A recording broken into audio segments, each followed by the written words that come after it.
Então, boa noite a todos, bem-vindos à Casa Espírita. Antes da nossa prece, vamos só dar uns recadinhos aqui. Tem alguém vindo a primeira vez aqui, não? Casa Espírita? Primeira vez? Então, a nossa Casa Espírita, ela tem várias atividades que a gente oferece ao público. Okay? Uma delas é nas segundas-feiras, o tratamento espiritual, que ocorre das 8 às 9. A gente tem modalidade presencial, né? Então os de Joinville, né? Eles devem vir aqui presencialmente, mas também existe para as pessoas que não moram em Joinville, né? Que elas possam também ser atendidas pela Casa Espírita. Então a gente tem um atendimento virtual. Então, para ter o atendimento virtual, basta que entre e solicite esse tratamento via WhatsApp, né? E para ter o atendimento presencial, basta vir aqui, né? Nesse horário das 8 horas na segunda-feira. Às terças-feiras, que é esse momento que nós estamos presenciando agora, nós temos as palestras. E aí nós temos também a virtual e a presencial. Então, ao mesmo tempo que vocês estão assistindo a palestra aqui, está sendo transmitida uma palestra virtual para as pessoas também que não podem estar presentes aqui. E aqui presencialmente nós temos 3 opções de sala. Então, são 3 palestras simultâneas, na verdade. Então, vocês podem escolher o tema que melhor, né, lhes interessa, ou que mais lhes chame a atenção. A gente tem a opção dessa sala que é o Evangelho segundo o Espiritismo, uma sala temática que vai transcorrer sobre vários temas e uma sala que estuda os 4 Evangelhos de Rustam. Bom, hoje também tem a fluidoterapia, então após a palestra, a gente permanece aqui, a gente vai sendo chamado para a sala da fluidoterapia, vai tomar o passe e retorna aqui para a gente fazer a prece de encerramento. Okay? Aos sábados nós temos várias atividades, né? Então, sábados a casa ela é bem agitada, digamos assim, né? Então a gente começa, os trabalhadores começam às 8, mas a gente começa às 8h30 com tratamento infanto-juvenil. Às 9h30 a gente tem evangelização e a mocidade. E no sábado à noite a gente tem os cursos para os adultos do Espiritismo.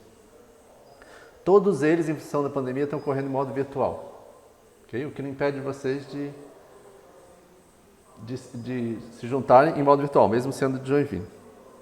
Para o próximo semestre está em suspenso ainda, né? Se a gente vai voltar em virtual, presencial, ou se vai ser algum misto. Ok? Então essas são as nossas atividades. E a gente está no momento com uma campanha. Nesta sexta-feira, dia 19, nós vamos ter a hamburgada do bem. Nossa, já está se tornando tradicional, né? Hamburgada do bem. Então a gente até comprou uma churrasqueira nova, tá ali. A nossa velha estava se desfazendo de oxidação. Compramos uma churrasqueirinha novinha.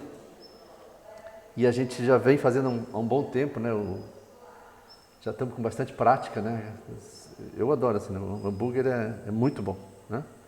Inclusive temos também a opção vegana, né? Então, vai ser das 18h30 às 20h30 no delivery, ou então vocês podem comprar e a partir das 19h30 retiram no balcão. Então, é um hambúrguer bovino por R$15, ou vocês podem comprar um combo que vem 5 hambúrgueres e um refri por R$75, e o vegetariano por 12 e o combo é 60. Né? Na verdade, o combo vocês ganham o refri, certo? Aí vocês podem entrar nesse site aqui, hamburgada.ocbem.org, né? Bem fácil de decorar, hamburgada.ocbem.org. E vocês podem comprar pelo site já, né? É bom até reservar antes, porque acontece às vezes no dia já ter fechado a cota, né? Porque a gente tem que comprar uma quantidade de carne, uma quantidade de ingredientes. E aí vocês podem ficar sem. Ok? Todo esse dinheiro arrecadado, se vocês olharem a nossa casa, quem conheceu essa casa uns anos atrás e conhece ela hoje, vê como ela já se modificou, como vocês têm hoje, tem uma estrutura bem melhor aqui do que a gente tinha uns anos atrás, certo? Tudo baseado nesses eventos que a gente vai fazendo, certo? E outras fontes também, né? A gente tem Televerba, né? A gente tem o Sicredi que ajudou a gente também a financiar aqui e tal. Então, tem várias fontes, né, que a gente vai buscando justamente para poder crescer, porque a gente tem um sonho aqui, que é construir nesse local uma escola espírita. uma escola confessional espírita.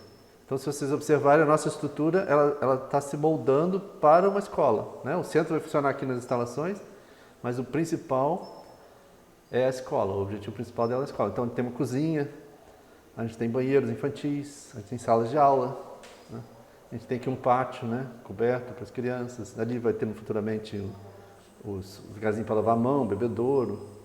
Então, é toda a estrutura de uma escola infantil que a gente está montando. E a ideia é começar aos poucos, né? Então, a gente já tem um programa que a gente chama de reforço escolar, que é o embrião da escola. Então, a gente está começando, aprendendo com o reforço escolar. Depois a gente quer implantar lá o primeiro ano da pré-escola e ir crescendo até chegar ao 9º ano do fundamental.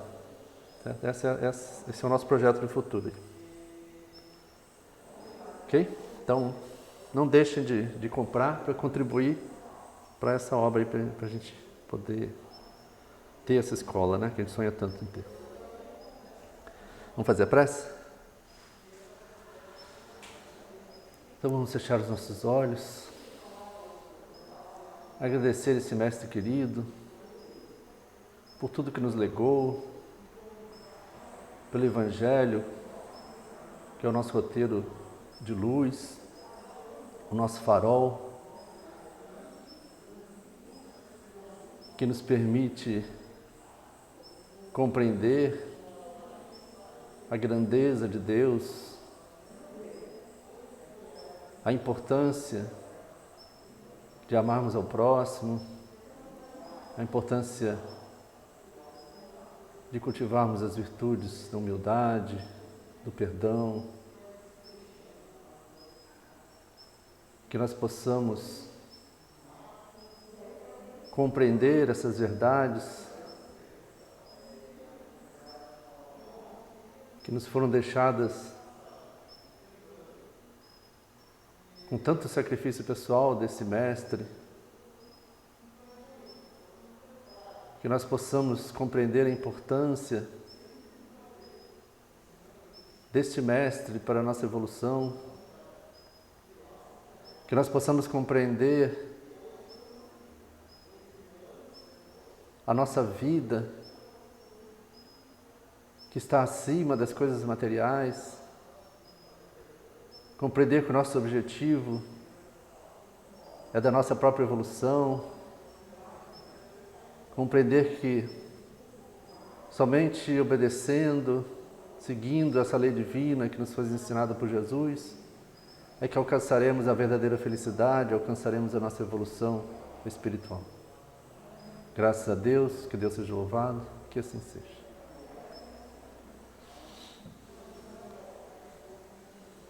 Ok. Deixa eu ver isso aqui.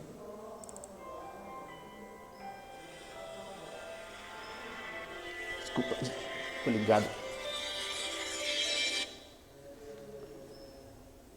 Deixa eu tirar aqui.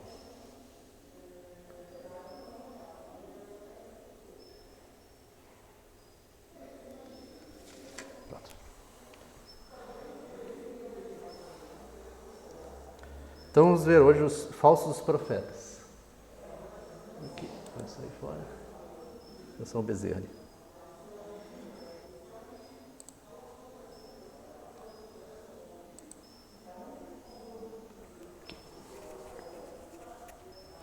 Bom, esse tema de hoje, ele é bem interessante porque ele é de uma atualidade tremenda. Apesar do que nós vamos falar aqui, né, estar muito voltado a esses profetas que são os espíritos, né, ou que se dizem profetas, né, esses falsos profetas espíritos, né, esses seres desencarnados, tudo que a gente falar aqui pode se aplicar a nós, pode se aplicar ao momento atual que nós estamos vivendo. E aí, então, ela se torna bem rica essa palestra, ok?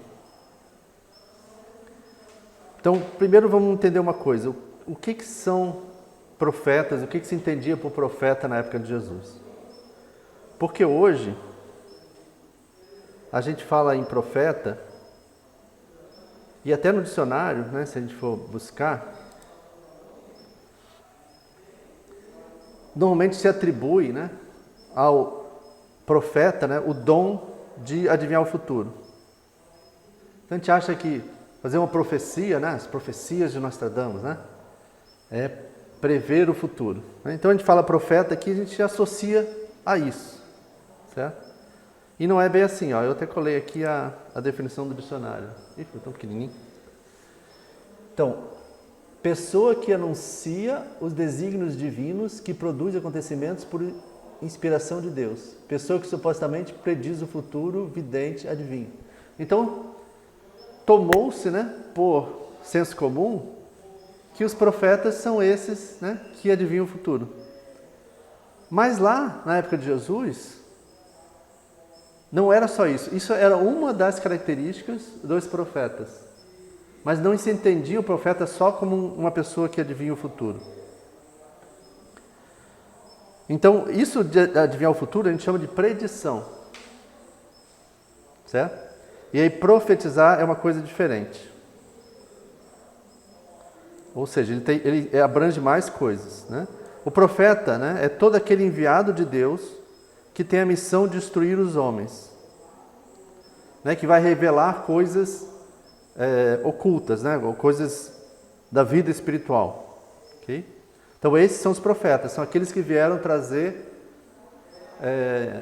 mensagens divinas. Então, por exemplo, Moisés, ele não previu o futuro, Moisés, mas ele era um profeta.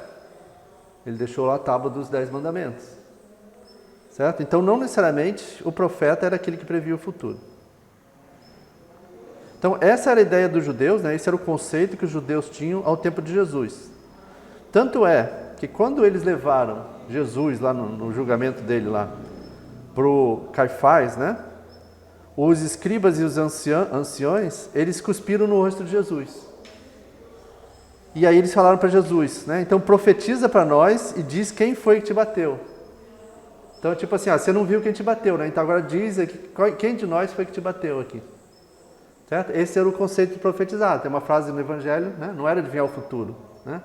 Era de adivinhar coisas ocultas, certo? Então esse era o conceito de profeta, né? E é o que a gente entende aqui, né, quando a gente lê o Evangelho. Mas houveram profetas que tinham também essa presciência do futuro, né? Que tinham, podiam predizer o futuro, né? E aí se tornou tão comum que acabou se confundindo, né? Um dos atributos passou a ser o mais conhecido, certo? E Jesus, ele nos alertou, né? Então esse capítulo aqui, né? A gente está vendo a estrutura desse capítulo do Evangelho segundo o Espiritismo, que é o capítulo 21, chamado Falsos Cristos e Falsos Profetas, que a gente já vem estudando algumas reuniões aqui, certo? Então a gente estudou lá, conhece-se a árvore pelos frutos, a missão dos profetas, os prodígios dos falsos profetas, não acrediteis em todos os espíritos.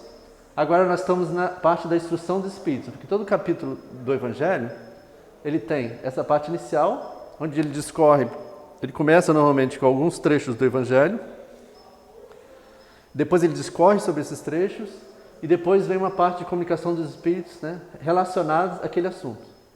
Então a gente vai ver hoje duas, né, que as duas primeiras ali da instrução dos espíritos, que são os falsos profetas e os caracteres dos verdadeiros profetas.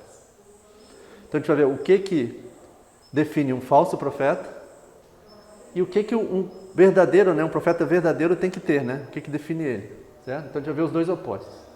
Depois ainda na semana que vem a gente vai estudar os falsos profetas da reticidade, Jeremias e os falsos profetas. Então esse capítulo, né, a gente pode sintetizar ele bem nesse versículo aqui, né, da Epístola 1 de São João, né, onde ele fala o seguinte, ó, meus bem-amados, não creais em qualquer espírito. Experimentai se os espíritos são de Deus, porquanto muitos falsos profetas se têm levantado no mundo. Então o nosso foco aqui é bem esse, né? É a gente entender os espíritos, né? A gente experimentar se esses espíritos, né, eles são de Deus, ou seja, se o que eles estão nos transmitindo são conceitos, né, estabelecidos, exprimem a lei divina, certo? Porque o próprio Cristo ele falou que muitos viriam em nome dele, né? Dizendo eu sou o Cristo, né? Quando a gente tem até espíritos que se nomeiam Cristo, né? A gente vê em comunicações, o cara assina lá que ele é o Cristo, certo? Mas muitos, né, se dizem em nome do Cristo também. Então muitos escrevem, né? Muitos espíritos escrevem, né? Dão comunicações, se dizendo, né? Servos, né? Do Cristo, né? Obrando pelo Cristo, e muitas vezes a gente sabe que, né? Não é verdade, né? Como é que a gente consegue descobrir isso, certo?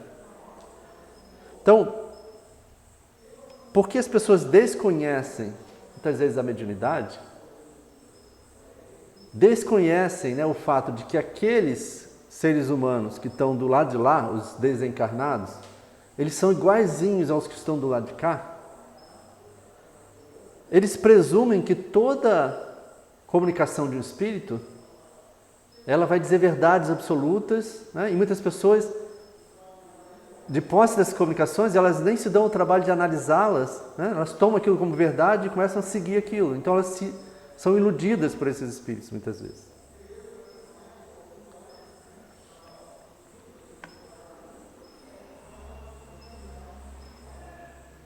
Então o próprio Cristo ele nos falou disso, né? Que haveriam falsos cristos e falsos profetas, né? Que farão grandes prodígios e coisas de espantar, né? A mediunidade, que é uma coisa que muitas pessoas têm medo, né? Ou não entendem, certo? Alguns fenômenos mediúnicos, né? Então, uma telecinese, por exemplo, mover um objeto e tal, são grandes prodígios. Mas não quer dizer que o espírito que os produziu seja um espírito evoluído. Né? Um espírito pode aqui levantar essa cadeira aqui na nossa frente, a gente vai ficar abismado, nossa, que poder. Mas não quer dizer que esse espírito é um espírito evoluído. Não quer dizer que esse espírito tenha algo a nos ensinar, né, que seja importante. Então é preciso que a gente saiba identificar isso. E aí por isso que eu falei como é que isso é atual. Porque hoje nós temos esse problema também, certo? Com a internet, né, que a gente até deu um nome, né, a sociedade chamou de fake news, certo? Então nós temos os fake news também. Nós temos as pessoas que divulgam inverdades, dão aquela dourada, né, naquela notícia, para que, né, possam iludir, muitas vezes com um objetivo só isso mesmo, né, só de iludir os outros, né, de conseguir passar uma coisa para frente, né, às vezes com objetivos piores, né, materiais por trás, muito piores, né, mas às vezes só com esse objetivo de enganar as pessoas, né, só pelo prazer de fazer isso.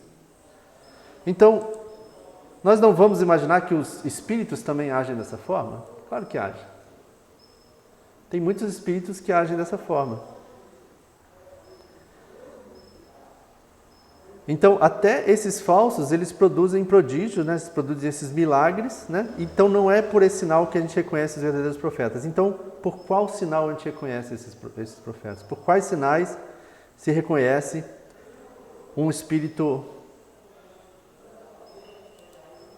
que não é um falso profeta, um verdadeiro profeta? O verdadeiro profeta se reconhece por mais sérios caracteres e exclusivamente morais. Então é o conteúdo do que ele nos passa é que diz quem ele é. Certo? Não é o fato de ter vindo por um médium, né? Ele pode escrever nessa parede assim, né? A tinta se materializar na parede, né? Pode ser o fenômeno mais que a gente às vezes não entende, né? Diz que é milagre e tal, mas que segue alguma física do universo, né? Mas nós, né, pela nossa falta de compreensão, por nunca ter visto isso antes, a gente joga isso para o lado do maravilhoso, certo? Então, nossa, se escreveu esse texto sozinho na parede. Então, esse texto, né, o que está escrito ali, passa a ter aquela conotação, né? E aí, jogando para o nosso mundo real, a gente não faz isso também? Uma pessoa, né, dependendo da fonte, né, alguém que nos manda, não, foi fulano de tal que mandou isso aqui, né? Então eu confio que isso aqui é verdadeiro, eu nem vou checar a informação, não vou atrás, não vou comparar com outras. Eu vou aceitar aquilo que a pessoa me mandou, certo? Ou a forma está bonita, né, as letras, né, o palavreado é bonito, por trás o conceito é horrível, mas a forma que veio escrita é excelente, né? Então eu vou acreditar. Não, está num jornal de grande circulação, beleza, eu vou acreditar naquilo. E a gente sabe que não é isso, né? A gente está aprendendo com isso. Kardec já tinha percebido isso lá na época do início do Espiritismo. E esse é o grande sucesso da doutrina espírita, né, de Kardec ali. Por que muitos antes dele não conseguiram, né, codificar esse conhecimento? Porque faltou metodologia, e Kardec tinha. Ele começou com poucos médiuns, quando ele escreveu o Livro dos Espíritos, ele tinha, sei lá, uns 10 médiuns que davam apoio para ele. Mas à medida que ele foi divulgando, teve uma fase, né, da codificação que ele recebeu mais de, sei lá, 3.000, 4.000 mensagens de vários locais do mundo, né? Então ele passou a se corresponder usando a revista espírita, usando outros meios que eles tinham na época, né? Hoje seria muito mais fácil para Kardec, né? Com a internet, ele não ia receber 3.600, ia receber 3.600.000 comunicações. Então, de todo esse universo, né? Essa quantidade toda de comunicações, ele diz que ele aproveitou, sei lá, umas 100, né? Pouquíssimas para construir o Livro dos Espíritos. Então você vê como ele tinha um crivo grande, né? Não era qualquer comunicação. E o primeiro critério que Kardec usava para filtrar essas comunicações era pelo próprio conteúdo delas, né? A gente fala muito do método de Kardec da universalidade. O que ele fazia, né? Então ele recebia comunicações de vários locais do mundo e às vezes a mesma ideia vinha em todos esses aí. Mas ele próprio, Kardec, fala que esse era o segundo critério dele. O primeiro critério era racional. Se ele recebe alguma coisa que vai contra todo o corpo de tudo que já veio antes, não se encaixa logicamente naquilo, ele já coloca aquilo sob suspeita. Opa, aqui tem uma coisa que parece que não se encaixa muito, né? Se ele começar a receber isso de outros, né, e aquilo se explicar melhor e se encaixa no todo, beleza. Agora, se aquilo vai contra os princípios, né, então ele tinha que constituir um corpo da doutrina que fosse todo coerente, né? Ele não podia falar uma coisa aqui, lá numa outra parte do livro, falar uma coisa que ia contradizer o que ele escreveu antes. Então ele tinha que ser bem seletivo nisso aí, né? Volta para a nossa realidade, né? Nós temos os nossos princípios, né? Nós temos a nossa moral, as nossas crenças. O que a gente recebe, né, tem que passar por esse crivo nosso, né? A gente não pode simplesmente pegar conceitos que outros formularam e que vão contra, muitas vezes, os nossos e simplesmente repassá-los. Certo? Nós, de alguma forma, nós somos médiums dos outros também. Assim como o médium é aquele intermediário entre o mundo espiritual e o mundo material, por isso que é médium, né? Ele é meio, né? Ele é caminho, ele tá entre os dois. Nós somos médiums de outras pessoas, de outras ideias. Então, em muitos momentos, nós somos médiums das ideias espíritas. E aí a nossa responsabilidade sobre isso, né? A responsabilidade sobre o que a gente passa para frente e a nossa responsabilidade até com o próprio espiritismo. Porque nós, em muitos momentos, né, nós somos os representantes da doutrina. Então as pessoas nos procuram e falam: você é espírita? Poxa, então me tira uma dúvida aqui e tal. E nesse momento a gente não pode ser intermediário das nossas ideias. Colocar o que a gente acha ali. A gente tem que falar o que a gente tem certeza, né, pelo estudo, pela coerência, né, como Kardec, né, faz de um todo, né. Para isso a gente precisa estudar, né, a gente precisa conhecer o espiritismo, né. Ou então a gente, é melhor de falar assim: olha, eu não sei, mas eu vou te colocar em contato aqui com uma pessoa, né, lá na casa espírita, que conhece bem e tal, e essa pessoa vai falar contigo. Porque muitas vezes a gente vai passar conceitos errados, que a gente não domina. Então é muito importante que a gente estude. Né? Eu não vou nem dizer que é importante para a nossa evolução, tal, porque isso já é óbvio, né? Mas é importante também porque é uma forma de fazer o bem pelos outros, para a gente levar esse conhecimento para os outros de uma forma correta, né? De uma forma embasada, né? Né? Kardec teve tanto trabalho de montar todo esse aparato, essa estrutura da doutrina, né? E a gente, de uma forma leviana, né? A gente passa ela para frente, ok? Então a gente tem que evitar isso aí. Então essa é a forma que se conhece o verdadeiro profeta. Jesus, ele já nos falava, né, que a gente se conhece a árvore pelos bons frutos. Então a árvore que produz maus frutos não é boa, e a árvore que produz bons frutos não é má. Cada árvore se conhece pelo seu próprio fruto. Não se colhem figos nos espinheiros, nem cachos de uvas nas sarcas. O homem de bem tira boas coisas do bom tesouro do seu coração, e o mal tira as más do mau tesouro do seu coração. Porquanto a boca fala do que está cheio o coração. Então, se um espírito menos evoluído, ele se comunica através de um médium, em algum momento, ele vai falar o que está cheio o coração dele. Se a intenção dele ali não é boa, né? Se a gente tem um espírito evoluído, ele vai ser extremamente coerente, né? Extremamente sensato, né? Agora, se um espírito vem e começa a propor individualismos, né? Começa a exaltar egos, alguma coisa está errada, né?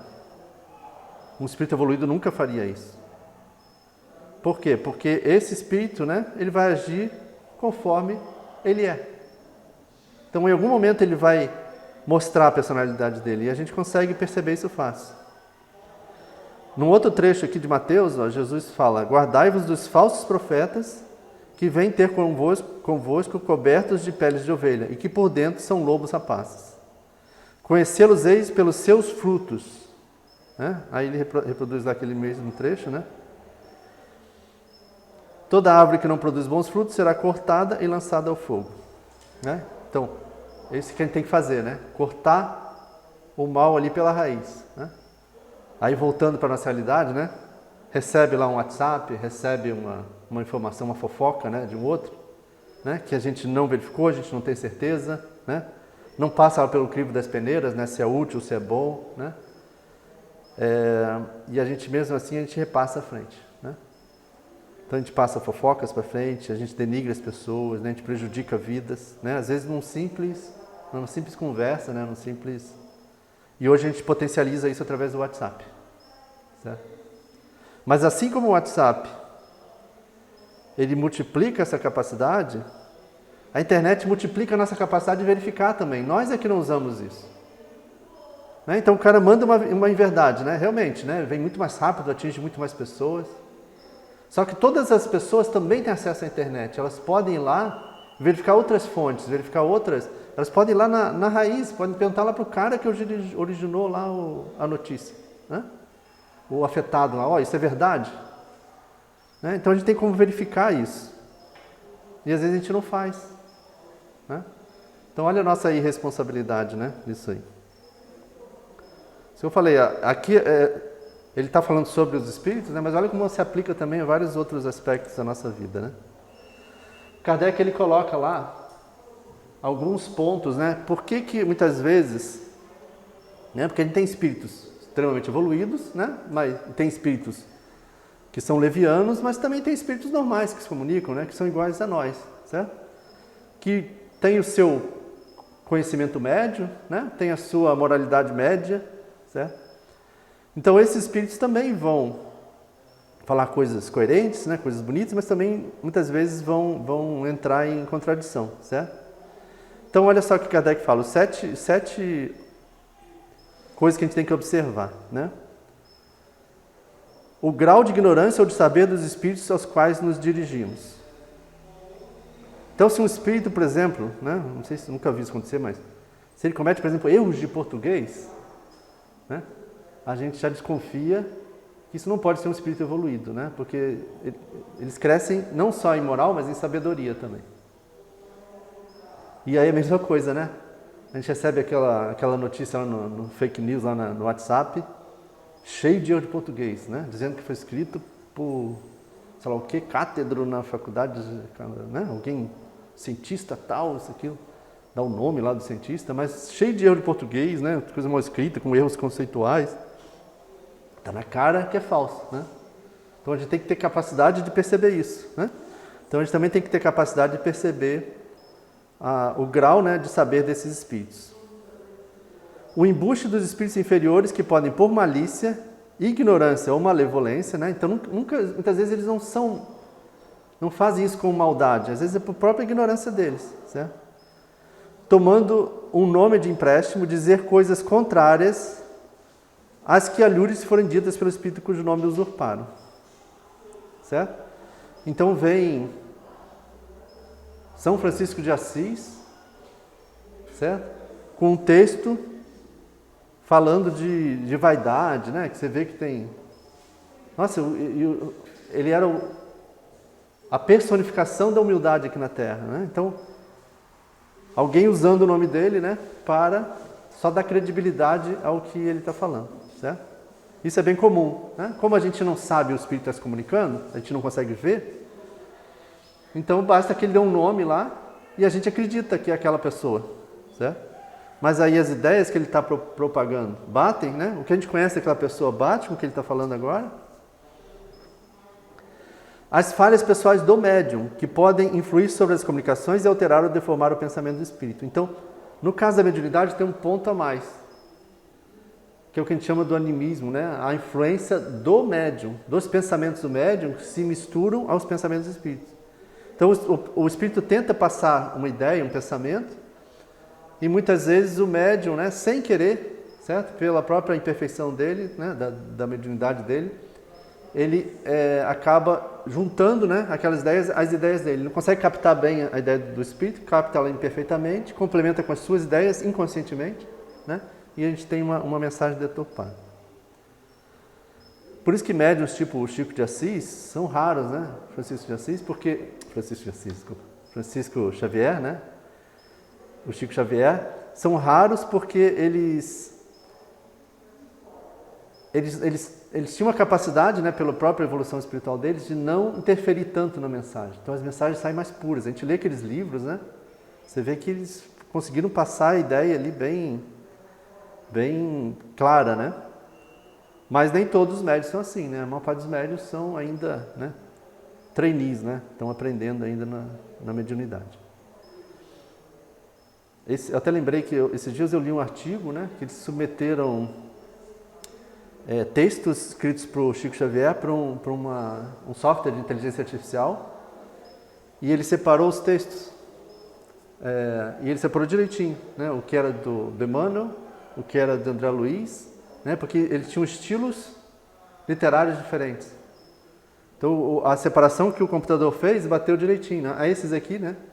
É óbvio que tem um percentual de erro, mas assim, a maior parte dos textos que eram acho que era Humberto de Campos, né, realmente fazia um grupo, né?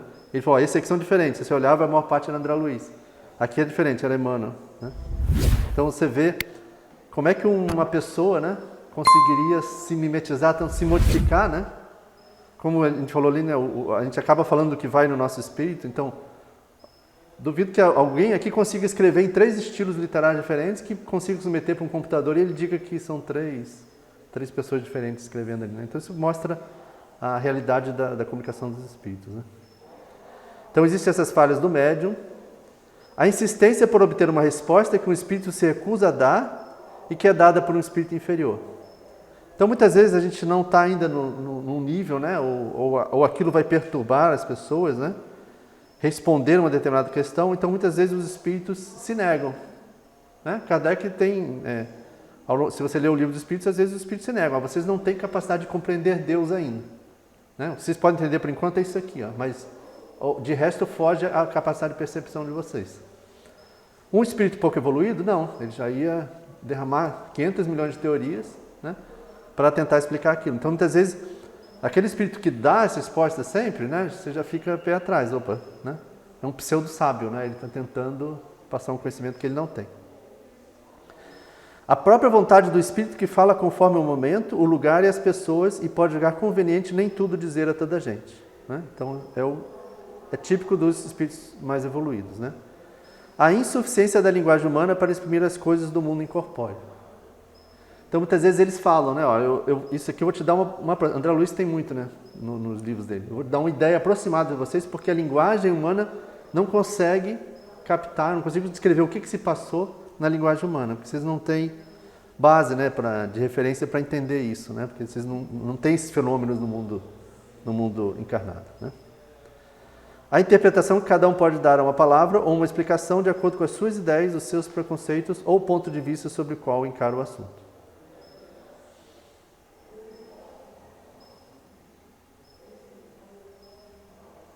Então, é o que Jesus falou, né? Então, cada um tem os seus preconceitos, né? O seu ponto de vista, né?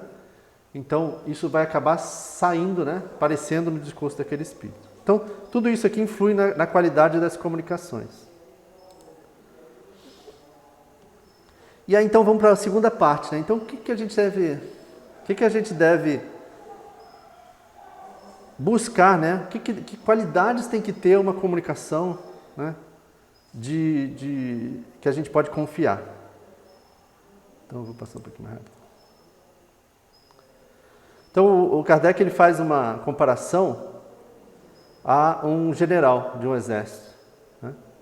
Então, esses espíritos superiores, eles são os nossos guias, né, da humanidade.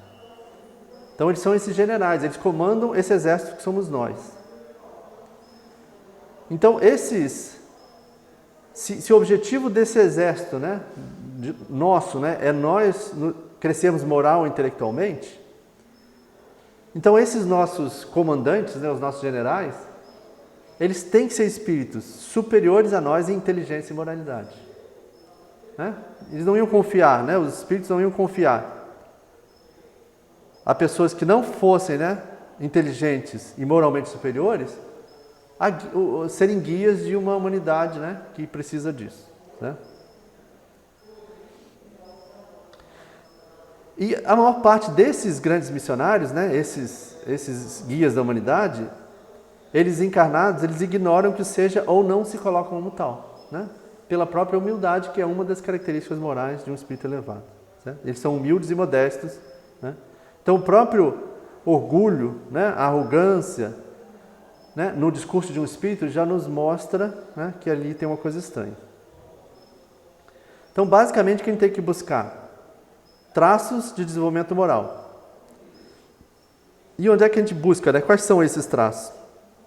Tem uma resposta, né, que está no Evangelho segundo o Espiritismo, que mostra os caracteres do homem de bem, que é o que a gente vai ver aqui. Então vale para a gente, né, como espíritos, a gente tem que buscar isso na nossa evolução moral, esses caracteres, mas vale para a gente avaliar, né, os frutos, né, o que essas comunicações, certo? E vale para o nosso dia a dia também, certo? Para a gente avaliar tudo que chega na gente, né? Ah, isso aqui é útil, é bom? Como, né? Usando esses critérios que estão aqui. Né? Então tem lá no Livro dos Espíritos, eu falei Evangelho, né? Tá no Livro dos Espíritos, pergunta 918.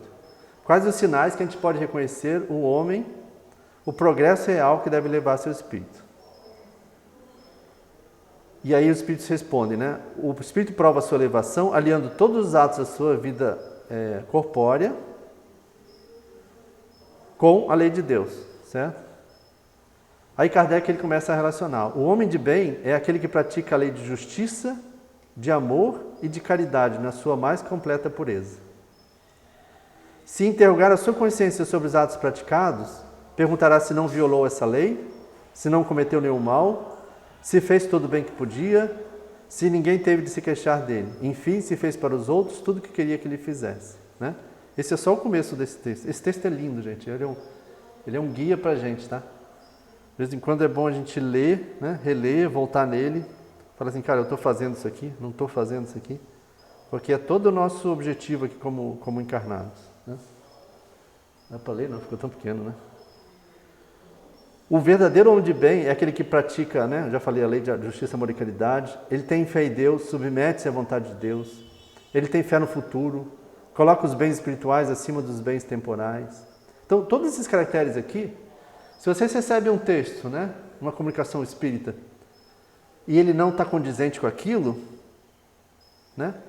Acende a luz amarela, certo? Se a nossa casa espírita aqui, né? Alguém falando em nome da casa espírita falar alguma coisa que não está condizente com isso aqui, acende a luz amarela, certo? Se você vai perguntar sobre espiritismo para alguém e não está condizente com isso aqui, acende uma luz amarela, certo? Não só a gente tem que ter isso aqui na nossa mente, né? Como meta de vida, certo? Mas tudo que chega a nós, a gente tem que usar esse crivo também. Né? Será que isso é útil? Né? Será que isso aqui vai ser importante para a minha vida?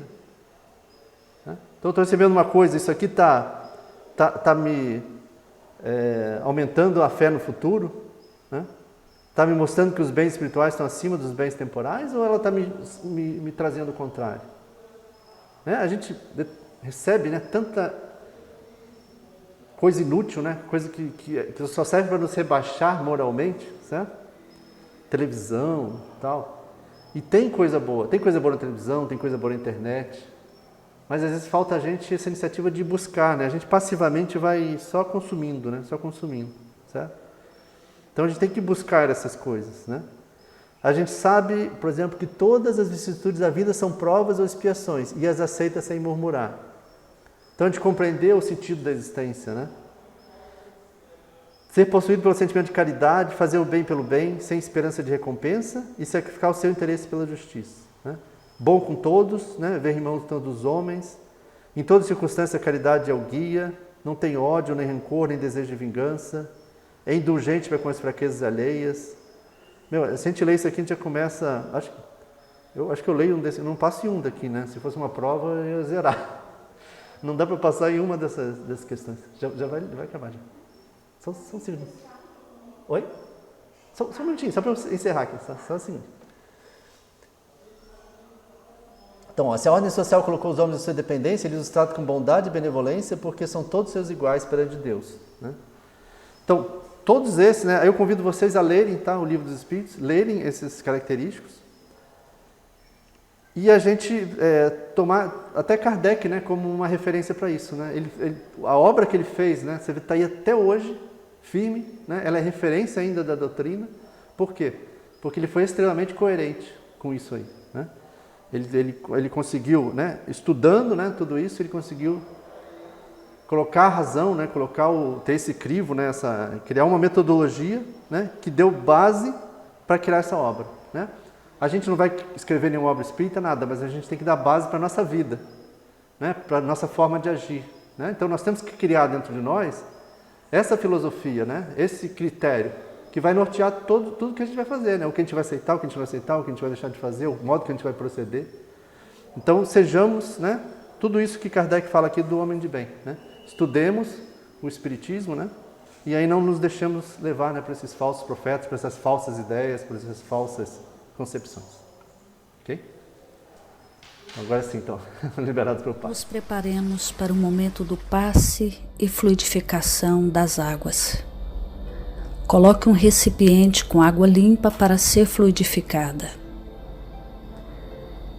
Irmãos, não importa aonde você está, quais as dificuldades que está enfrentando, Jesus está sempre pronto para vir em nosso socorro. Coloque-se de maneira confortável, que lhe facilite a concentração e a receptividade. Respire lenta e tranquilamente. Inspire, expire. Inspire, expire. Encha seus pulmões de ar e solte bem devagar. Deixe que energias de tranquilidade e paz penetrem seus pulmões, circulem por todo o corpo.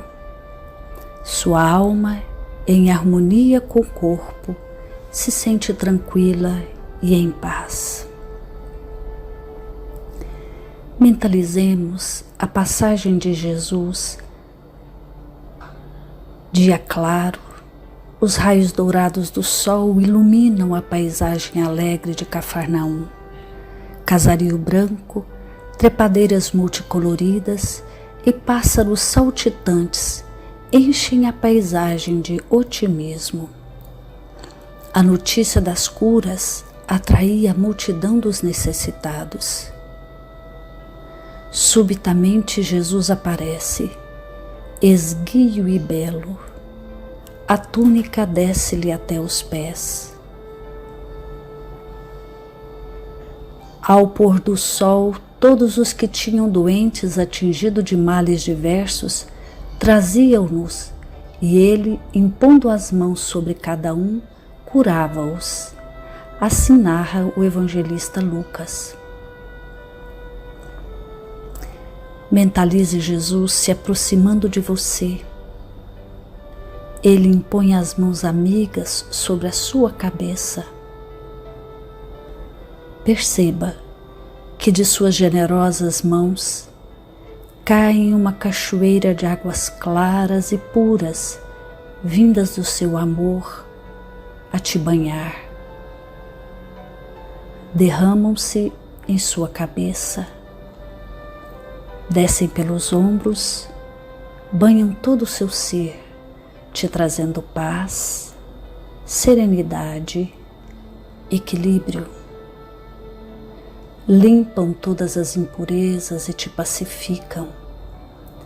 Sinta estas águas te banhando, limpando. Respire. Mentalize agora Jesus como sol diante de você. Sua luz, seu calor te envolvem. Sinta as energias curadoras que emanam do Cristo em sua direção. Ele ouve as suas preces. Confie nele. Seu amor é infinito e te acompanha e protege, oferecendo de tudo o que necessitas. Confie. Absorva as energias curadoras de Jesus. Sua luz te envolve. Sinta essas energias percorrendo todo o seu corpo. Sinta-se fortalecido e em paz. Senhor Jesus, divino amigo, estende as tuas mãos generosas, Senhor, e transforma estas águas em remédio para os nossos males físicos e espirituais. Guarda-nos, Jesus, em sua paz. Estende as vibrações de amor em benefício do meu lar, Senhor. Que aqui possa reinar a paz, a saúde, a tranquilidade. Nós lhe rendemos graças, Jesus. Fica conosco hoje e sempre. Graças a Deus. Faça uso da água fluidificada.